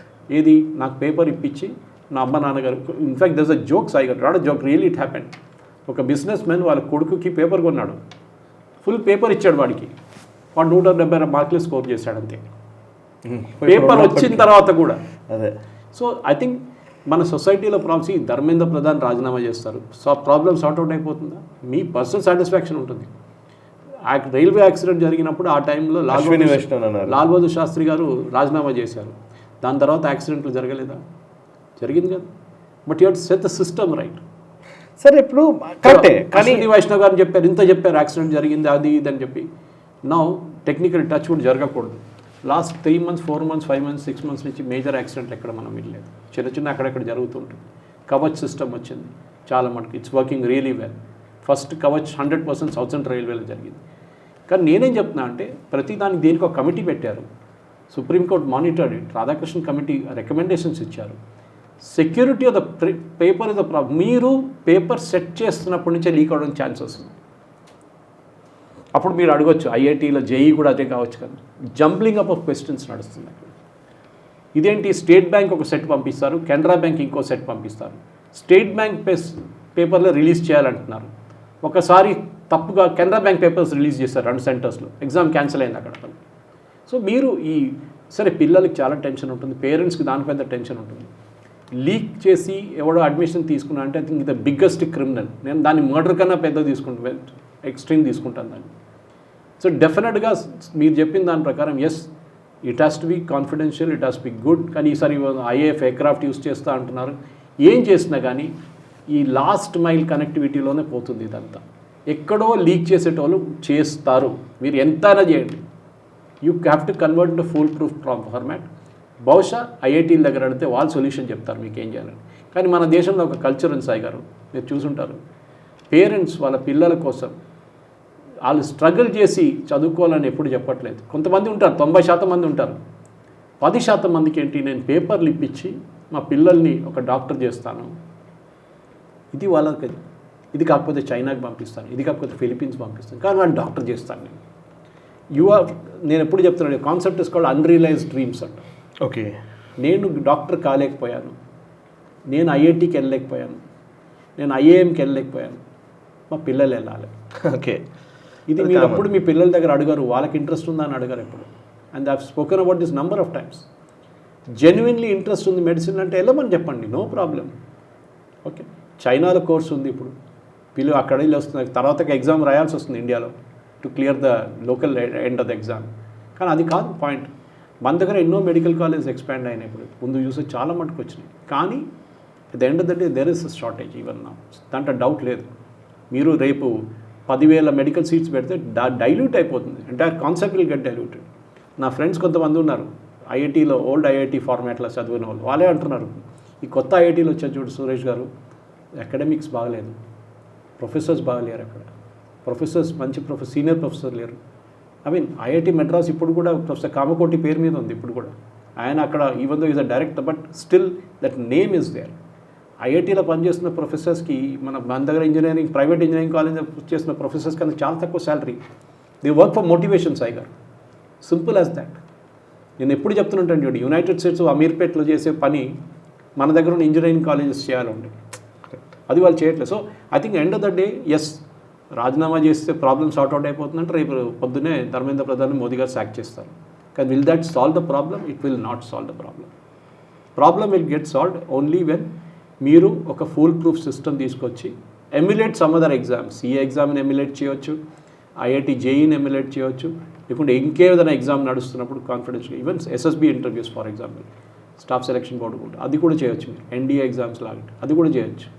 కానీ at the end of the day simple, మనం ఎథిక్స్ గురించి మాట్లాడుతున్నప్పుడు ఒక ఫింగర్ ఎక్కడ చూపిస్తున్నాడు, 3 ఫింగర్స్ మన వైపు కూడా ఉంటుంది, అది మనం గుర్తుపెట్టుకోవాలి సార్. సార్ ఇప్పుడు రైట్, ఇప్పుడు మనం మళ్ళీ ఒకసారి మన మోదీ గారి ప్రస్థానం వీటిలోకి వద్దాం. 2022లో మనం ప్రోగ్రామ్ స్టార్ట్ చేసినప్పుడు సెకండ్ టర్మ్ అయిపోయి ఇంకా అప్పటికి హాఫ్ టర్మ్ కంప్లీట్ చేసుకుని కోవిడ్ నుంచి బయటపడి 2024కి ఎలక్షన్స్కి వెళ్తున్న పరిస్థితి. 2024 లోక్సభ ఎలక్షన్స్ కూడా చూసాం మనం. ఎలక్షన్స్ అయిపోయి 2 సంవత్సరాలు కూడా అవుతోంది, రైట్? ఈ గ్యాప్లో మనం 4 సంవత్సరాలు అంటే కరెక్ట్గా ట్రాన్సిషన్ మనం నేషనల్ రౌండప్లో చూసి అనలైజ్ చేశారు మీరు. అనేక రాష్ట్రాల ఎన్నికల ఫలితాలని అనలైజ్ చేశారు, లోక్సభ ఎన్నికల ఫలితాలను అనలైజ్ చేశారు, అనేక ఎజెండాలు, నేరేటివ్స్, అనేక అంశాలు మనం మాట్లాడుతూనే వస్తున్నాం కదా. అయితే సుర్జిత్ భల్లా ఎకానమిస్ట్, ఆయన ఒక స్టేట్మెంట్ ఇచ్చారు. ఆయన మొన్న ఒక ఆర్టికల్ కూడా రాసిన దాంట్లో ఆయన ఏమన్నాడంటే బీజేపీ మోదీ ప్రభుత్వం, మోదీ గారు ఎలక్షన్స్ గెలుస్తున్నారు కానీ ఎకానమీ ఫెయిల్ చేశారు అని చెప్పేసి ఆయన ఒక స్టేట్మెంట్ ఇచ్చాడు. BJP is winnowing elections but losing the economy, ఇది ఆయన స్టేట్మెంట్. నేను అట్లాగే దాన్ని బేస్ చేసుకుని మిగతా వాళ్ళని కూడా చూశాను. Actually Montek Singh Ahluwalia interview India టుడేలో వచ్చింది. ఆయన ప్లానింగ్ కమిషన్ చైర్మన్ కూడా, యూపీఏ టైంలో ఆయన కీలకమైన వ్యక్తి. అసలు బేసికల్లీ లిబరలైజేషన్ మొదలైంది కూడా ఆయన అప్పుడు అందులో కీలకంగా వ్యవహరించినటువంటి వ్యక్తి. ఆయనేమో అసలు ఎకనామీ పర్ఫెక్ట్గా ఉంది అని చెప్తున్నాడు. ఈవెన్ అరవింద్ పనగారియా, నీతి ఆయోగ్ చైర్మన్గా ఉన్నటువంటి వ్యక్తి, అరవింద్ పనగారియా కూడా కరెక్ట్గా ఉంది ఇప్పుడు సిస్టము, కొన్ని బేసిక్ కొన్ని ఇష్యూస్ ఉన్నాయి, ఇది ఎక్స్టర్నల్ షాక్ అని వాళ్ళు చెప్తున్నారు. ఎక్స్టర్నల్ షాక్ బయట నుంచి వచ్చినటువంటి ప్రభావం వల్ల మన భారతదేశం ఇబ్బంది పడుతుంది అనేది కొంతమంది ఎకనామిస్టుల అభిప్రాయం. సుర్జిత్ భల్లానేమో లేదు ఎలక్షన్స్ గెలుస్తున్నారు కానీ ఇది ఒక పొలిటికల్ స్టేట్మెంట్ ఇచ్చినట్టుగా ఎకనామిస్ట్ వ్యాఖ్య కనబడుతుంది. దీన్ని బేస్ చేసుకొని మొత్తం తెలుగు మీడియాలో అక్కడ ఇక్కడ విపరీతమైన ప్రచారాలు చేస్తున్న వాళ్ళు ఉన్నారు. సో సుర్జిత్ భల్లా ఇలా అన్నాడు తెలుసా, ఇలా అన్నాడు తెలుసా అని. మిగతా వాళ్ళు మాట్లాడింది ఎవరు పట్టించుకోవట్లేదు. ఒకసారి నాకు మీ అనాలిసిస్ కావాలి సార్. నిజంగానే ఎలక్షన్స్లో పడిపోయి ఎకానమీని గాలికి వదిలేశారా మోదీ ప్రభుత్వం? సాయి గారు, మనం ఒకటి అర్థం చేసుకోవాలి. ఇంగ్లీష్లో ఒక సేయింగ్ ఉంది, no man is an island.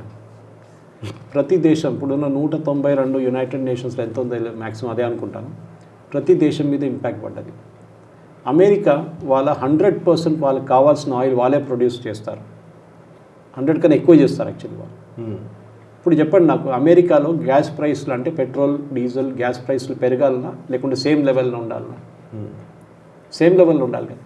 వాళ్ళే ప్రొడ్యూస్ చేస్తున్నారు, వాళ్ళే రిఫైన్ చేస్తున్నారు. మళ్ళీ వాళ్ళ దగ్గర గ్యాస్ ప్రైసెస్ $3 నుంచి $6 ఎందుకు వెళ్ళిందండి పర్ గ్యాలన్, 3.5 లీటర్స్కి? బికాస్ వాళ్ళు కూడా ఇంటర్నేషనల్ మార్కెట్లో ఆ రేట్ తీసుకొని పనిచేస్తున్నారు. వాళ్ళ దేశంలో ప్రొడ్యూస్ చేసిన ఆయిల్ని వాళ్ళే రేటు పెంచి అమ్ముతున్నారు వాళ్ళు. ఆలోచించండి, ఇది మనం అర్థం చేసుకోవాలి. ఎకానమీ అనగానే సాయి గారు ఒకటి ఉంది, కామన్ మ్యాన్కి ఎకానమీతో ఏం సంబంధం సాయి గారు?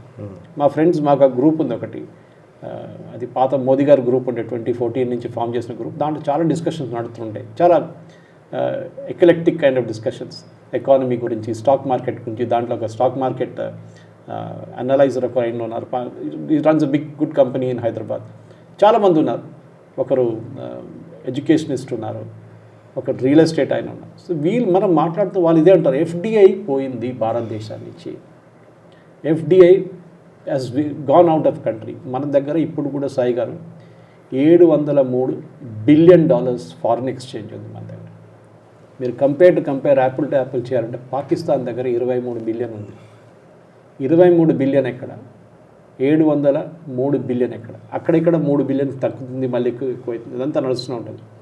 కరెక్ట్, FIIs విత్డ్రా చేశారు. సో నిన్న ఒక అనాలిసిస్ తీసి నేను చూశాను, నాకు ఇది చాలా ఇష్టం ఈ సబ్జెక్ట్ ఎకానమీ అంటే. I should have done basically BSc చేయకుండా నేను I should have done BA చేయాలంటే అనిపిస్తుంది నాకు. ఎందుకంటే మా ఫ్యామిలీలో ఎక్స్పెక్ట్ చేశాను ఎవరో ఒక సివిల్ సర్వెంట్ అవుతారని, నా మీద హోప్ ఉంటే కానీ నేను చేయలేదు. మా ఫ్యామిలీలో ప్రతి జనరేషన్లో ఒక సివిల్ సర్వెంట్ ఉన్నారు. 2 generations బిఫోర్ PS అప్పు అని, you the director of Mussoorie institute. Okay, దాని తర్వాత మా father younger brother, he was a civil servant. Next నేనే అనుకున్నా కానీ నేను చేయలేదు. ఎనీవే, లాంగ్ స్టోరీ షార్ట్, ఇది మెయిన్గా సాయి గారు ఈ ఫారిన్ ఇన్స్టిట్యూషనల్ ఇన్వెస్టర్స్ వాళ్ళు విత్డ్రా చేసిన డబ్బులు, they come from unregulated markets. ఇది ఒక మన ఎకనామిక్ టైమ్స్లో వచ్చిన ఆర్టికల్. అన్రెగ్యులేటెడ్ మార్కెట్స్ అంటే కేమెన్ ఐలాండ్స్, బ్రూనై అండ్ ఇట్లాంటి చాలా మటుకు గిబ్రాల్టర్, ఇట్లాంటి ట్యాక్స్ ఫ్రీ హెవెన్స్ ఉంటుంది. అక్కడి నుంచి ఎవరు ఇన్వెస్ట్ చేస్తున్నారో మనకు తెలియదు, ఏదో ఒక పేర్లో వస్తుంది, post box address, like Mauritius లాంటిది పోస్ట్ బాక్స్. వాళ్ళు విత్డ్రా చేస్తున్నారు ఎందుకు? ఇంటర్నేషనల్ లెవెల్లో ఆయిల్ సినారియో ప్రతి కంట్రీ మీద దెబ్బతింది. వాళ్ళేం చూస్తున్నారంటే where does the next good మాకు నెక్స్ట్ రిటర్న్ బాగా ఎక్కడి నుంచి వస్తుంది అక్కడ డబ్బులు పెడతాం మేము. ఈ డబ్బులు మళ్ళీ రేపు తిరిగి వస్తుంది భారతదేశానికి. మన దగ్గర ఎకానమీ ఏంటి సాయి గారు? ఒక నార్మల్ మిడిల్ క్లాస్ పర్సన్కి ఎకానమీ అంటే, నాకు లాస్ట్ టైం బియ్యం తీసుకున్నప్పుడు రేట్ ఎంత ఉండే, ఇవాళ ఎంత ఉంది. లాస్ట్ టైం ఆయిల్ తీసుకున్నప్పుడు రేట్ ఎంత ఉండే, ఇవాళ ఎంత ఉంది. లాస్ట్ టైం పెట్రోల్ కొట్టించుకున్న రేట్ ఎంత ఉంది, ఇప్పుడు ఎంత ఉంది. ఇదే మన జీవితం. మనకి ఎకానమీ అంటే మన ఏదో ₹1,00,00,000 స్టాక్ మార్కెట్లో పెట్టి రాత్రి నిద్ర లేకుండా ఉండడం మనకు లేదు. Our economy is simple. మన జీడిపి ఈవెన్ నౌ ఇది ఫాస్టెస్ట్ గ్రోయింగ్ జీడిపి. ఈసారి ఒక 0.5 0.6 తగ్గుతుంది because of the oil crisis. కానీ స్టిల్ వీఆర్ గ్రోయింగ్. మోదీ గారు వచ్చిన తర్వాత 5th లార్జెస్ట్ ఉండే కదా, మనం 6th లార్జెస్ట్ అయిపోయాం. అదేంటి? That is because of the currency fluctuation. Largest ఎకానమీలో ఆ కరెన్సీ ఏ రోజు అవుతుందో మళ్ళీ ఇండియా 5వ స్థానానికో 4వ స్థానానికి వచ్చేస్తారు. It nothing big about it. కానీ మనం అర్థం చేసుకోవాల్సింది ఏంటంటే ప్రతి దేశంలో క్రైసిస్ ఉంది సాయి గారు. ఇప్పుడు చూడండి, శ్రీలంక 100 బేసిస్ పాయింట్ పెంచారు వాళ్ళ lending rate. 100 basis point, which means రేపు మీరు ఇంట్రెస్ట్ మీద డబుల్ అయిపోతుంది అక్కడ. మీరు హోమ్ లోన్ తీసుకున్నా, ఏ లోన్ తీసుకున్నా ఇంట్రెస్ట్ వుడ్ బి డబుల్. మనం చేయలేదు, మనం హ్యాండిల్ చేస్తున్నాం. యాన్బూ పోర్ట్ ఒక ఎగ్జాంపుల్ ఇచ్చాను మీకు, ఫర్టిలైజర్ తీసుకొస్తున్నాను. ప్రతి క్రైసిస్ మీకు ఒక ఆపర్చునిటీ నేర్పించారు సాయి గారు. నాకు జీవితంలో నేను కూడా అదే నేర్చుకున్నాను. ప్రతి crisis I gone through numerous crisis, కానీ ప్రతి క్రైసిస్ మిమ్మల్ని ఒక లెసన్ నేర్పిస్తుంది. అవును, ఆ లెసన్ బెటర్గా తయారు చేస్తుంది. కోవిడ్ నుంచి మనం బయటపడ్డాం, లెసన్ నేర్చుకున్నాం. ఏంటి? That you can do online teaching, that you can do online meeting, ఎక్కడ ఫ్లై చేయక్కర్లేదు, ఎప్పుడు అక్కడెక్కడ తిరగక్కర్లేదు. ఎన్నో నేర్పించారు అట్లా. దాని తర్వాత మనకు డిమానిటైజేషన్ వచ్చినప్పుడు నేర్పించారు. ఏంటి? క్యాష్ లేదా, అచ్చా డిజిటల్ పేమెంట్ చేయొచ్చు. చిదంబరం గారి ఫేమస్ స్టేట్మెంట్, మా కూరగాయల దగ్గర ఆమె దగ్గర ఎక్కడ ఇంటర్నెట్ ఉంటుంది, ఎక్కడ ఏం చేయాలి హెక్కిల్ చేశాడు ఆయన. ఇప్పుడు ఏమైందండి? ఇప్పుడు మీరు ప్రతి చోటుకెళ్ళండి, మీరు ఏం అడిగితే వాళ్ళు డిజిటల్ పేమెంట్ అంటారు. ఈవెన్ కూరగాయలు తీసుకున్న ఆమె కూడా అంటే సార్ చేంజ్ లేదు సార్, మీరు గూగుల్ పే చేసేయండి. సో మనం ఎకానమీ అనగానే సుర్జిత్ భల్లా లేకుంటే ఏం చెప్తారు ఆనంద్ పరగరియా మీరు చెప్పినట్లు, వీళ్ళందరూ they will talk from 36,000 perspective. Aircraft flies చేస్తున్న హైట్లో. ఎకానమీకి నార్మల్ సిటిజన్కి ఒకటే ఉంది, నాకు నా జీవితం నడిపించడానికి నాకు ఇంత జీతం వస్తుంది, ఈ జీతంలో నేను అడ్జస్ట్ చేసుకోగలనా లేదా. That is a period. ఇంకేం లేదు. నా హోమ్ లోన్లు, నా ఈఎంఐలు, నా పిల్లల ఎడ్యుకేషన్, ఇదే మన మిడిల్ క్లాస్ టెన్షన్. ఓకే, మా పేరెంట్స్ హెల్త్, మా హెల్త్, మా ఫ్యామిలీ హెల్త్, దట్ ఈస్ ఇదంతా చూసుకోవడం మనకి ఎకానమీ అంటే అది మనకి ఇది. ఇప్పుడు నేను నిన్న చూసాను, నేను ఉల్లిపాయలంతా రోడ్డు మీద పడేస్తున్నారు మహారాష్ట్రలో. ఇప్పుడు ఇన్ఫ్లేషన్ పెరిగిందండి, బికాజ్ వాళ్ళు ఎక్స్పోర్ట్ చేయలేకపోతున్నారు ఇంటర్నేషనల్ మార్కెట్స్కి ఈ ఆయిల్ క్రైసిస్ వచ్చిన తర్వాత. దానికి వాళ్ళ టెన్షన్ అలాగే. ₹5 కూడా రావట్లేదంట, ₹3 అమ్ముతున్నారు కిలో ఉల్లిపాయలు రసంగావుల్లో. సో వాళ్ళు రోడ్డు మీద పడేస్తున్నారు.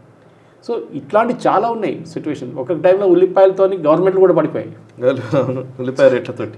సో మీరు ఆలోచించండి. సో ఎకానమీ బాగాలేదు, economy is not. Rahul Gandhi కూడా చేస్తుంటాడు అప్పుడు. ఇన్ఫ్లేషన్ ఇస్ వెరీ హై అని చెప్పి నేను స్టేట్మెంట్ కొట్టాడు. నేను మళ్ళీ ట్వీట్ చేశాను, ఇన్ఫ్లేషన్ చూపిస్తాను, గ్రాఫ్ పంపించాను, ఇది గ్రాఫ్ చూడు అని చెప్పేసి. No reply. Of course he won't reply. ఆయన ఎవరో చికాగోలో కూర్చొని శామ్ పిట్రోడా వాళ్ళ టీం ట్వీట్ చేస్తారు ఆయన కోసం, రాహుల్ గాంధీ చేయడు. సో మనం అర్థం చేసుకోవాల్సిందంటే మనకి డైలీ సాయి గారు మన డైలీ ఎసెన్షియల్స్కి అది ఇంపాక్ట్ అవుతుందా లేదా అని. 90% 90 అని చెప్పక్కడ 75% ఆర్ ఎసెన్షియల్ ఎలిమెంట్స్.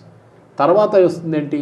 మాకు కొత్త కార్ తీసుకోవాలన్నా, సినిమా థియేటర్కి సినిమాకి వెళ్ళాలన్నా, ఒక హాలిడే తీసుకోవాలన్నా ఫ్యామిలీతో, ఇది మన నాన్ ఎసెన్షియల్స్లో వస్తుంది. సో మనకు అక్కడ సేవింగ్స్ ఉంటేనే మనం ఈ నాన్ ఎసెన్షియల్స్కి వెళ్తాం అనమాట, లేకుంటే క్రెడిట్ కార్డ్ మీద బతకాలి వస్తుంది. Simple as that. So I think economy Modi గారు వచ్చిన తర్వాత బ్రాడ్లీ ఇప్పుడు చాలామంది నా గ్రూప్లోని, మా గ్రూప్ ఉంది చెప్పాను చూడండి వాట్సాప్లో, నిర్మలా సీతారామన్ గారిని తిడతారు పొద్దున్న లేవని. కానీ నేను అంటాను, okay we will remove Nirmala Sitharaman tomorrow. Modi గారి దగ్గర చెప్తాం, నిర్మలా సీతారామన్ తీసేసి పీయూష్ గోయల్ గారిను ఇంకెవరినైనా కూర్చోబెట్టండి. ఏం చేస్తారండి? నిర్మలా సీతారామన్ కాదు బడ్జెట్ డిసైడ్ చేసేది, it is the cabinet. And దాంట్లో మోదీ గారు విజన్ ఇంప్లిమెంట్ చేస్తారు. ఏదో నిర్మలా సీతారామన్ ఒక్కరే కూర్చొని బడ్జెట్ తయారు చేసి వెళ్ళి ప్రజెంట్ చేయదు. దిస్ అ డీటెయిల్ ప్రజెంటేషన్ ప్రధానమంత్రికి ఇస్తారు, క్యాబినెట్ సెక్రటరీస్కి ఇస్తారు, బిజినెస్ మెన్కి ఇస్తారు, సిఐఏ వాళ్ళు, ఫిక్కీ వాళ్ళు అందరూ వస్తారు. So you should admire. సరే ఆమె చేసిన దానికి ఆమెకు టెన్షన్ ఆమెకు తెలుసు. వెన్ ఫస్ట్ టైం ఎట్టారు ఒక హెచ్ఐసిసిలో ఒకసారి కలిసినప్పుడు నేనే ఒక మీటింగ్ కంపేర్ చేశాను. తాజ్ కృష్ణాలు కూడా ఉండే. That time she had jet black hair, కానీ ఆమె ఫైనాన్స్ మినిస్టర్ అయిన తర్వాత ఆమె హెయిర్ అంతా వైట్ అయిపోయింది కంప్లీట్గా. బహుశా టెన్షన్తో ఉండొచ్చు అది. సో నిర్మలా సీతారామన్ గారిని తీసేది సొల్యూషన్ కాదు. మనం పక్కనున్న పాకిస్తాన్ కానీ, ఇక్కడున్న శ్రీలంక కానీ, అక్కడున్న బంగ్లాదేశ్ సంగతి చూడాలి. ఈవెన్ నేపాల్లో పెద్ద జెన్జీ అని తీసుకొచ్చి ఇప్పుడు ఏమైంది సాయి గారు ఆయన సంగతి? అక్కడున్న కోర్టులు ఆయన చేసిన ప్రతి ఆర్డర్ని కోర్టు కొట్టిపడేశారు. 2 మంత్రులు రిజైన్ చేసేసారు. Now he's refusing to come out of the palace. ఇదే ఆయన సంగతి. సో చెప్పడానికి చాలా ఈజీ, ఎకానమీ బాగాలేదు. సరే, నేను ఎప్పుడు చెప్తుంటాను, ఎవడు ఎక్కువ లల్లి చేస్తారో వాడికి ఉద్యోగం ఇవ్వండి అని చెప్పేసి. మా అపార్ట్మెంట్లో కూడా చెప్తుండే ముందు, ఎవరు ఎక్కువ లొల్లి చేస్తే వాళ్ళు సెక్రటరీ చేయండి. Then you will understand the tension of running that. కరెక్టే. సార్ ఇక్కడ నేను కొంచెం పేర్లు రాస్తూనే ఉంటే ఇంకా పోతూనే ఉంది, లిస్ట్ పోతూనే ఉంది నాకు. నేను ఒక విషయం అడుగుదామని మిమ్మల్ని. ఏంటంటే పాలిటిక్స్లోకి వస్తే మనం గత కొన్ని సంవత్సరాల్లో మోదీ ఎరాకు వచ్చిన తర్వాత, అంటే నిన్న నేను ఒక ఫోటో కూడా చూశాను. యాక్చువల్లీ తమిళనాడులో 5 ముఖ్యమంత్రులతోటి ఒక ప్రధాని సమావేశమయ్యారట. మొదటి నుంచి చూస్తే ఆయన ప్రధానిగా బాధ్యతలు స్వీకరించిన తర్వాత నరేంద్ర మోదీ గారు, జయలలిత తర్వాత పళనిస్వామి, తర్వాత పన్నీర్ సెల్వం, అండ్ ఆ తర్వాత ఈవెన్ స్టాలిన్ తర్వాత ఇప్పుడు విజయ్. ఇట్లా 5 ముఖ్యమంత్రులు మారారు. మోదీ గారు మాత్రం అలాగే ఉన్నారు ఈ 12 ఏళ్లలో. సో అట్లా చూస్తే ఓవరాల్గా అందరు లిస్ట్ రాస్తూ ఉంటే ముఖ్యమైన కుటుంబాలన్నీ ఆల్మోస్ట్ కనుమరుగైపోయినట్టే.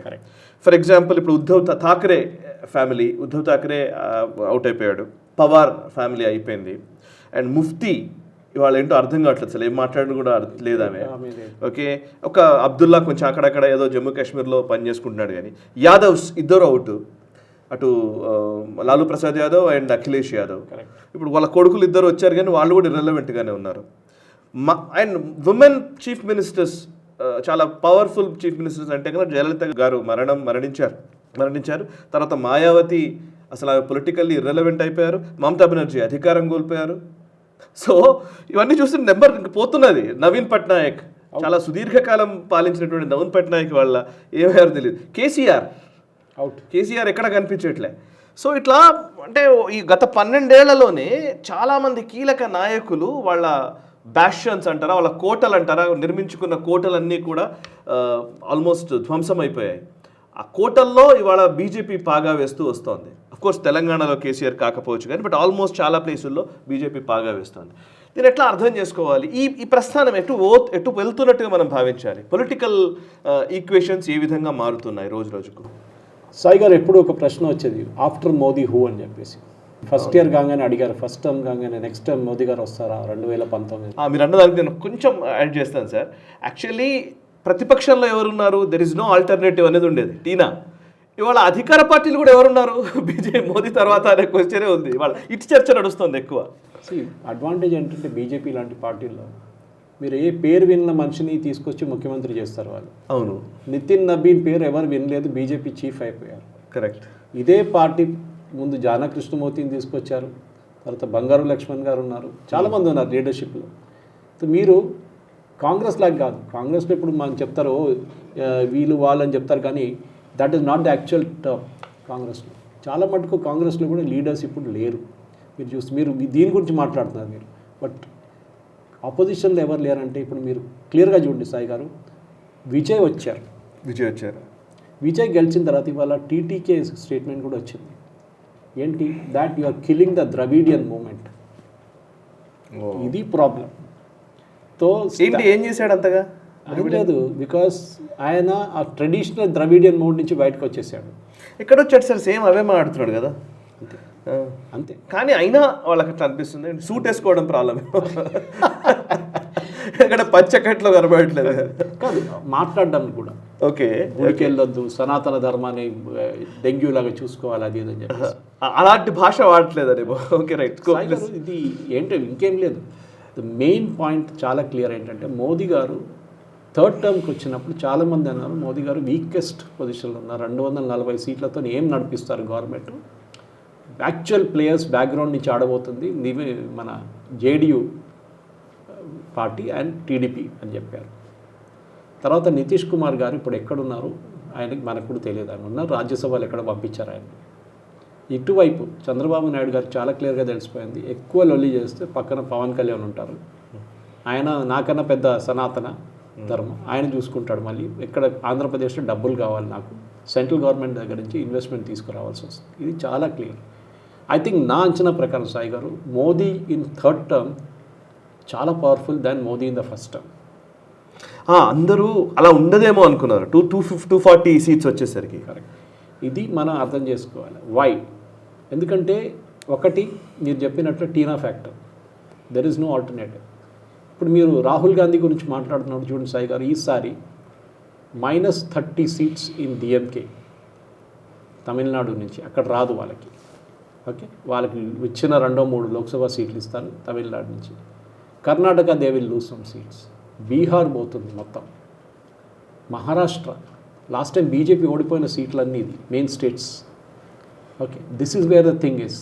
ఇక్కడ బీజేపీ గెలిస్తే నెక్స్ట్ టైం మీరు అనలైజ్ చేయండి, simple back of the envelope calculation చేయండి. బీజేపీ యూపీలో ఇదే performance, last time performance improve చేసి ఈసారి జరగబోయే అసెంబ్లీ ఎలక్షన్ 2027లో గెలిస్తే, యోగి ఆదిత్యనాథ్ గారు ఒక మంచి మెజారిటీతో వస్తే, UP is also done deal Sai గారు. దాని తర్వాత ఇంకేం ఉండదు.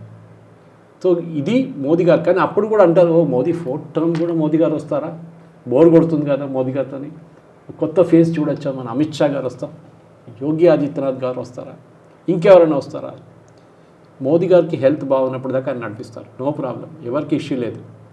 మనం చూసాం కొంతమంది ముఖ్యమంత్రులు 80 దాకా పనిచేసిన వాళ్ళు ఉన్నారు మన దగ్గర చాలామంది, including Siddaramaiah who step down yesterday as chief minister. అట్లాంటి చాలామంది ఉన్నారు. సో మోదీ గారు ఏజ్ కాదు ఫ్యాక్టర్ సాయి గారు. ఐ థింక్ ఏం జరిగిందంటే మీరు చెప్పినప్పుడు ఆపోజిషన్లో ఇప్పుడు ఎవరు లేరు, నోబడీ ఇన్ ద ఆపోజిషన్. మీరు చెప్పండి, మీరే చెప్పారు నేమ్స్ తీసుకున్నారు. సౌత్ నుంచి స్టార్ట్ చేద్దాం మనం. కేరళలో పినరాయి విజయన్ సౌత్.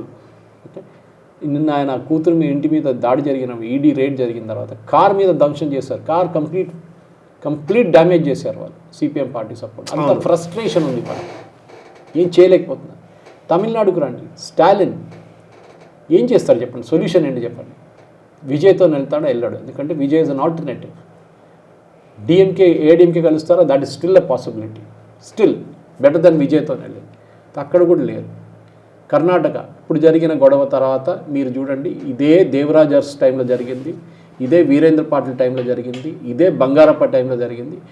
కర్ణాటకలో పెద్ద హిస్టరీ ఉంది సాయి గారు, ఇంకో స్టోరీ చేసుకోవాలండి. కర్ణాటకలో హిస్టరీ ఇది, only 3 chief ministers of completed full term. ఇప్పుడు దాకా అవునంటే కదా, 1950s నుంచి ఇప్పుడు దాకా 3 ముఖ్యమంత్రులే ఫుల్ టర్మ్ కంప్లీట్ చేశారు.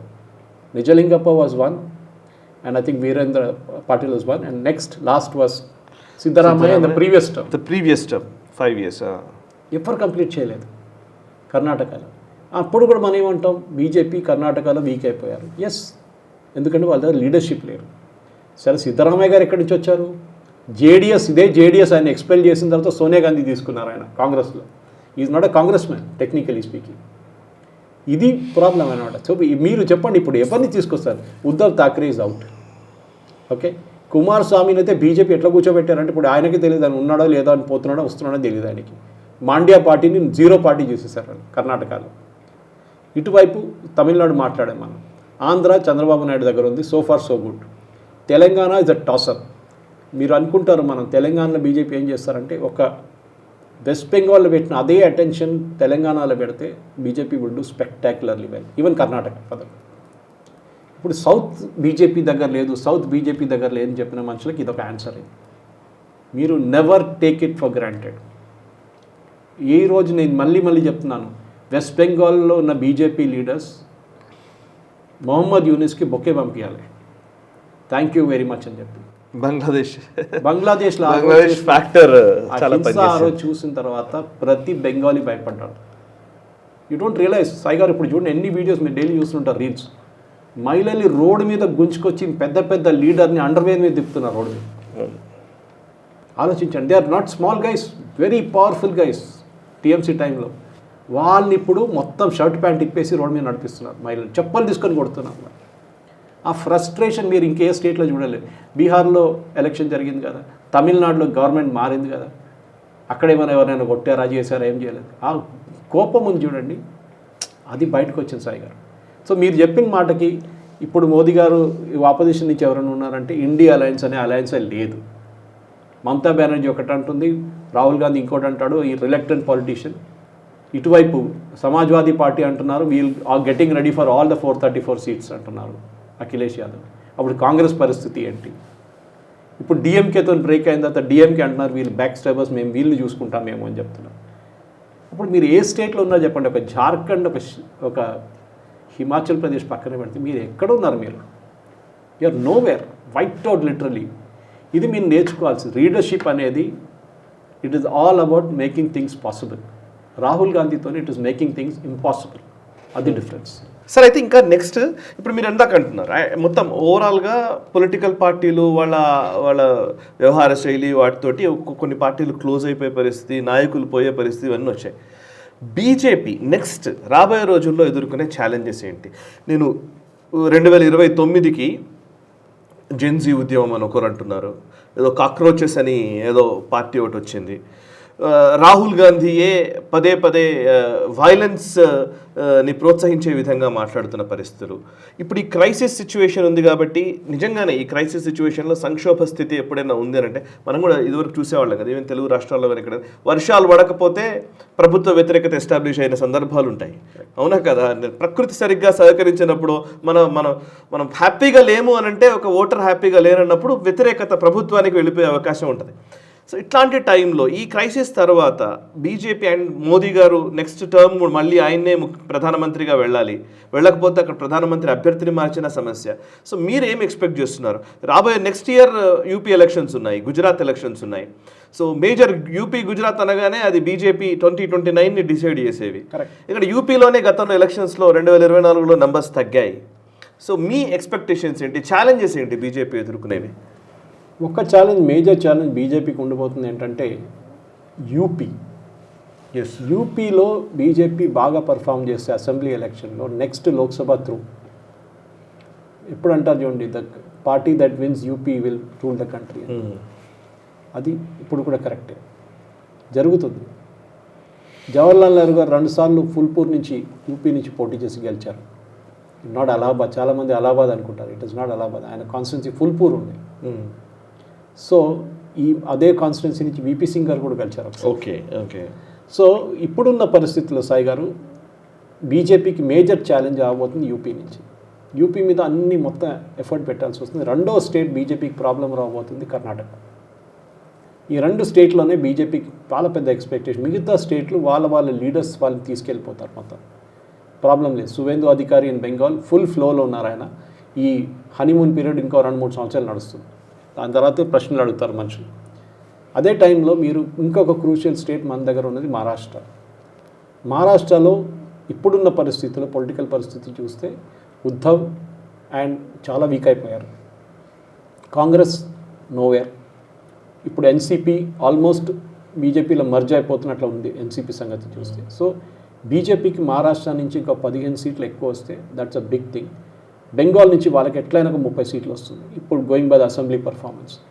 ఇది తీసుకున్నప్పుడు ఒక 45 సీట్లు ఎక్స్ట్రా వస్తున్నాయి సాయి గారు. You can imagine what BJP will do now. మీరు 240కి 40 కలుపుకుంటే 280 cross the half way mark on your own. Chandrababu Naidu అక్కర్లేదు, నితీష్ కుమార్ అక్కర్లేదు. And mark my word Sai గారు, నెక్స్ట్ బీహార్ ఎలక్షన్లో నితీష్ కుమార్ వాళ్ళ పార్టీ ఉండదు. నెక్స్ట్ లోక్సభ ఎలక్షన్లో బీజేపీ 10 సీట్లు ఇస్తేనే ఎక్కువ నితీష్ కుమార్కి. ఎక్కువ కూడా చేస్తే థ్యాంక్ యూ గుడ్ బై అని చెప్పి పంపించేస్తారు. కుమారస్వామి వర్షన్ 2.0గా తయారవుతారు నితీష్ కుమార్. అదే జరగబోతుంది. కానీ 2 స్టేట్స్ నేను చెప్పాను, challenges in Karnataka and in Uttar Pradesh. కానీ ఉత్తరప్రదేశ్ ఆన్సర్ మనకి 2027లోనే వచ్చేస్తుంది. దాని తర్వాత వరిగా అక్కర్లేదు. ఎందుకంటే ఇంత పెద్ద స్టేట్, యూరోప్ ఒక 6 యూరోపియన్ రాజ్యాలు కలుపుకుంటే కూడా మీకు యూపీలో పాపులేషన్ తరపుది 22 కోట్లు 23 కోట్ల పాపులేషన్ వాళ్ళకి. కానీ అన్నిటికంటే పెద్ద సాయి గారు ఒక పెద్ద మార్పు జరిగింది. మన ప్రజలు అది గమనించారో లేదో, మన వ్యూవర్స్ కూడా గమనించారో లేదో, ఈ ఎస్ఐఆర్లో 15 కోట్ల మందిని ఓటర్ లిస్ట్ నుంచి తొలగించారు టోటల్గా. ఇంకా జరగలేదు, ఇంకా తెలంగాణ నడుస్తుంది, చాలా ఇంకా కొన్ని రాష్ట్రాలను 10-15 రాష్ట్రాలు ఇంకా నడుస్తుంది. కానీ మీరు ఇప్పుడు దాకా జరిగిన యూపీలో జరిగిన ఎస్ఐఆర్లో 2,89,00,000 అంతా తీసేశారు. 3 కోట్లని పెట్టుకుందాం. West Bengal almost close to 1 crore, 4 crores, Tamil Nadu 5 crores, Gujarat 2 crores, 2.5, 7.5, మిగతా అన్ని చిన్న ఎక్కడెక్కడ జరిగింది అన్నీ కలుపుకుంటే మినిమం మీకు ఒక 8 నుంచి 9 కోట్ల మందిని ఇప్పుడు ఆల్రెడీ లిస్ట్ నుంచి తొలగించేశారు. దీన్ని ఈజీగా తీసుకోలేదు రాయ్ గారు. నేను చెప్తాను, ఎందుకంటే సుప్రీంకోర్టు నిన్న ఇచ్చిన తీర్పులో చాలా క్లియర్గా ఏం చెప్పారంటే, hand over the deleted list to the ministry of home affairs. ఇది చాలా పెద్ద నిర్ణయం. మీరు చూసుంటారు, సువేందు అధికారి ఒక స్టేట్మెంట్ ఇచ్చారు మన వాళ్ళు. ఈ డిలీటెడ్ లిస్ట్ తీసుకొని కంపేర్ చేశారు. They ran a computerised check. 30% మంది మహిళలు వీళ్ళ గృహలక్ష్మి అన్నపూర్ణ స్కీమ్ అన్నది 3,000 రూపాయలు, ముందు 1,500 ఇస్తుండే మమతా బెనర్జీ. 30% మంది మహిళలు ఆ స్కీమ్ తీసుకుంటున్న వాళ్ళు ఈ డిలీటెడ్ లిస్ట్ నుంచి వచ్చారు. ఐదర్ వాళ్ళు చనిపోయారు, లేకుంటే వాళ్ళ సిటీ ఇక్కడ వెస్ట్ బెంగాల్లో లేరు, కానీ వాళ్ళ పేరు మీద ఎవరో డబ్బులు తీసుకుంటున్నారు. సాయి గారు, ఇది మనం మిగతా అన్ని పక్కన పెడితే బీహార్ బీజేపీ ఓడిపోతా అని చెప్పారు, బీజేపీ గెలిచారా? 2/3 మెజారిటీ వచ్చింది. వెస్ట్ బెంగాల్ ఏం జరిగింది? Massive victory. ఈ ఎస్ఐఆర్ ప్రాసెస్లో చాలా క్లియర్గా మీరు అనలైజ్ చేసే సాయి గారు, నా దగ్గర మొత్తం డేటా ఉంది. అవును, complete data of all the constituencies in west Bengal. మీరు స్టన్ అయిపోతారు సాయి గారు. ఫాల్టా మన జరిగింది బై ఎలక్షన్ చూసారు, 32 నుంచి 33% ముస్లిమ్స్ అక్కడ. టెక్నికలీ మూమెంట్ క్రాస్ 35%, మీరు ముస్లిం క్యాండిడేటే గెలుస్తారు అక్కడి నుంచి. ఈసారి ఆయన డిపాజిట్ పోయింది. 2 రోజుల ముందు విత్డ్రా చేసుకున్నాడు కాంటెస్ట్ నుంచి, ఎందుకంటే ఆయనకు తెలిసిపోయింది what is going to happen అని. మీరు వెస్ట్ బెంగాల్లో చాలా మట్టుకు ముస్లిం మెజారిటీ ఉన్న ముర్షిదాబాద్, మాల్డా ఏరియా, ఎందుకు కల్కట్టా తీసుకోండి సాయి గారు. కల్కట్టా, హౌరా 24 పర్గనాస్. కల్కట్టాలో డెరిక్ ఓబ్రైన్ ఛాలెంజ్ చేశారు 12 కాన్స్టిట్యున్సీస్ అసెంబ్లీ కాన్స్టిట్యున్సీ కల్కట్టా సిటీలో. ఒక్కడైనా గెలవండి, నేను గుండు కొట్టించుకుంటా అంటారు. ఇంకా గుండు కొట్టించుకోలేదా? తిరుగుతున్నాడు ఇప్పుడు కూడా. 6 గెలిచారు BJP. Because major part of Calcutta was fake voters. మీరు ప్రతి హకీంపూర్ బేస్ దగ్గర కూర్చున్న వాళ్ళ దగ్గర అడగండి ఒకసారి, ఆ బార్డర్ చెక్ పోస్ట్. వీళ్ళందరూ ఎక్కడెక్కడ దమ్దమ్లో పనిచేస్తున్నాం, కలకత్తాలో పనిచేస్తున్నాం, వీళ్ళందరూ ఫేక్ ఓటర్ ఐడి కార్డ్ తయారు చేసుకున్నారు. దానికోసం ఫస్ట్ ఫేజ్లో మీకు గుర్తుండి సాయి గారు, 68 లక్షల మందిని తీసేసినప్పుడు సుప్రీంకోర్టు ఏమన్నారు, మీ ద్వారా డౌట్ ఉంటే you please file the application. పార్టీలో వాళ్ళ దగ్గర అన్నారు, బూత్ లెవెల్ ఏజెంట్స్ BLAs దగ్గర చెప్పారు. తృణమూల్, కాంగ్రెస్, బీజేపీ ఎవరైనా కానివ్వండి. దాంట్లో మ్యాక్సిమం అప్లికేషన్స్ ఫైల్ చేసింది ఎవరు తెలుసా సాయి గారు? TMC 3 application. ఇది వీళ్ళ సంగతి. 68 లక్షల మందిని తీసేస్తే 3 అప్లికేషన్స్ ఫైల్ చేశారు. నేను చెప్తాను సాయి గారు, మనం next Lok Sabha election, last Lok Sabha election compare చేయకూడదు. ఎందుకంటే మనం చూసాం ఓటింగ్ పర్సంటేజ్ 92 దాకా ఎట్లా వెళ్ళింది సాయి గారు. మీరు 10% మందిని తీసేశారు లిస్ట్ నుంచి, 15% మందిని కూడా తీసేశారు. అంటే లాస్ట్ టైం 70% ఓట్లు పడ్డా కానీ ఓటింగ్ పర్సంటేజ్, ఈసారి అది 90 అవుతుంది. It's a mathematical equation. Okay, 100:72 is as to 90 what వచ్చేస్తుంది మీకు ఈక్వేషన్లో. So 92% is not surprising, because మీకు ఫేక్ ఓటర్స్ని తీసేశారు, వాళ్ళు లేరు వాళ్ళు. That is what was dragging down your voting percentage. ఇప్పుడు అది పెరిగింది ఆటోమేటిక్లీ. ప్రతి ఎలక్షన్ ఇప్పుడు నుంచి చూడండి, ప్రతి స్టేట్లో 90 దగ్గరకు వెళ్తుంది సాయి గారు. It will go to 90. ఇంకొక క్లీనప్ జరగాలి, నేను చెప్తున్నాను ఇప్పుడు కూడా, దిస్ ఈజ్ నాట్ కరెక్ట్. ఇంకొక క్లీనప్ జరగాలి, ఎస్పెషలీ వెస్ట్ బెంగాల్లో. వెస్ట్ బెంగాల్లో చాలా కాంప్రమైజ్ చేశారు. అండ్ ఆ టైంలో చాలామంది బూత్ లెవెల్ ఆఫీసర్స్ అందరూ స్టేట్ గవర్నమెంట్ ఎంప్లాయీస్ ఉన్నారు. వాళ్ళు ఇప్పుడు చెప్తున్నారు, మా మీద ప్రెషర్ పెట్టారు, వీళ్ళు బ్లాంక్ అప్లికేషన్ ఫిల్అప్ చేసుకున్నారు. Then there should be one more enquiry. And possibly Suvendu Adhikari ఇప్పుడు కాదు, ఒక 6 నెలల తర్వాత ఇంకొక ఎంక్వైరీ మొదలు పెడతారు. అండ్ దానిలో కూడా తెలిసిపోతుంది ఎంతమంది fake voters. So I think 2029 Barkha Dutt did a good show మోజోలో. She asked same question, is 2029 a done deal అని. 6 ప్యానలిస్ట్ వచ్చారు, 6 అదే చెప్పారు. అండ్ దాంట్లో 3 anti BJP at one point in time. వాళ్ళు కూడా అన్నారు, మేము ఇప్పుడు కూడా యాంటీ మోదీనే, కానీ దేర్ ఇస్ నో ఆల్టర్నేటివ్. ఒకవైపు ఒక ఆయన 100 సీట్లు కూడా గెలవలేకపోతున్న మనిషి అలయన్స్ని తీసుకొని ఎట్లా వస్తారు? Your DMK is out. Okay, రేపు లోక్సభకు వచ్చినప్పుడు 50-50 వచ్చింది అనుకోండి అక్కడ, then what will you do? ఇదే కేరళలో రేపు మీకు CPM మళ్ళీ ఒక 8 సీట్లు తీసుకెళ్ళిపోతే ఉన్న 20 సీట్లు మీరేం చేస్తారు? కరెక్ట్. మీకు ఎక్కడి నుంచి వస్తాయి? Where is your majority solid chunk? Perfect. 40 సీట్లు 50 సీట్లు ఉన్న కాన్స్టిట్యున్సీ ఒక స్టేట్ చెప్పండి, ఎవరు లేరు. UP is not there, Bihar is not there, అస్సాంలో లేదు, ఎక్కడ లేదు సాయి గారు. వీళ్ళకి ఉన్నది ఒక్కటే హోప్, ఇప్పుడు తమిళనాడులో విజయ్ ఏదైనా సీట్లు తీసుకొస్తాడు అంతే. అదర్వైజ్ వీళ్ళ దగ్గర ఏ అలయన్స్ పార్ట్నర్కి ఇప్పుడు స్ట్రెంగ్త్ లేదు. ఓకే, మీరు చూడండి, మీరే కౌంట్ చేయండి. ఫరూక్ అబ్దుల్లా అసలు పట్టించుకోవట్లేదు రాహుల్ గాంధీని. అఫ్కోర్స్ అక్కడ ఏం సీట్లు కూడా చాలా తక్కువ అక్కడ కాశ్మీర్ వైపు. కానీ పెద్ద స్టేట్స్లో మధ్యప్రదేశ్, రాజస్థాన్, ఉత్తరప్రదేశ్, వెస్ట్ బెంగాల్, బీహార్, మీరు ఎక్కడి నుంచి తీసుకొస్తారు సీట్లు? Pure mathematical. సాయి గారు మీరు తీసుకొని ఎక్సెల్ తీసుకొని కూర్చోండి, మీకు తెలిసిపోతుంది. Just look at the performance of 2014, 2019, 2024. మీరు ఎక్స్ట్రాపోలేట్ చేసుకుంటే మీకే వచ్చేస్తుంది. సార్ చివరిగా సో 200th ఎపిసోడ్ పూర్తి చేసుకుంటున్నటువంటి ఈ టైంలో నిజంగా సార్ నేను యాక్చువల్లీ మీకు ఒక చిన్న పుస్తకం వెరీ మచ్.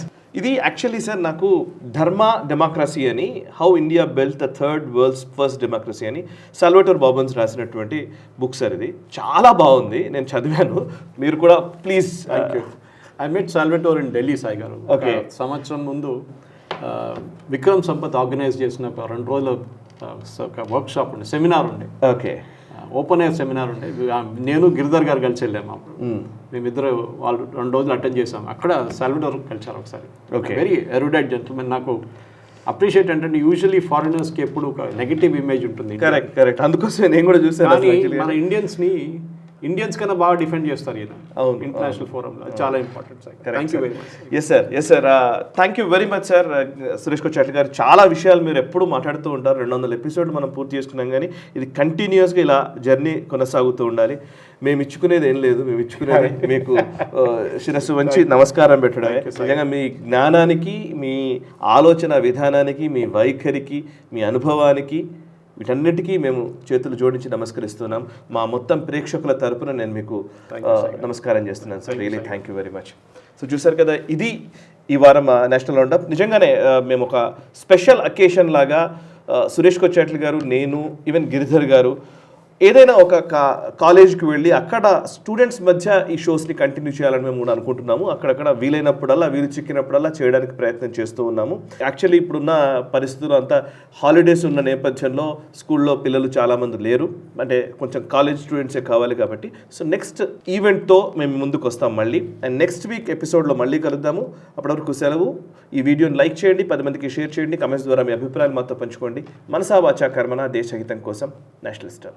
ఈ వీడియో మీకు నచ్చినట్టయితే లైక్ చేయండి, 10 మందికి షేర్ చేయండి. అలాగే కామెంట్ల రూపంలో మీ అభిప్రాయాలను మాతో పంచుకోండి. Nationalist hub group of channels ను సబ్స్క్రైబ్ చేసుకుని తెలుగునాట జాతీయవాద జర్నలిజాన్ని ప్రోత్సహించండి. ఈ వీడియో కింద ఉన్న బెల్ ఐకాన్ పై క్లిక్ చేయడం మర్చిపోవద్దు.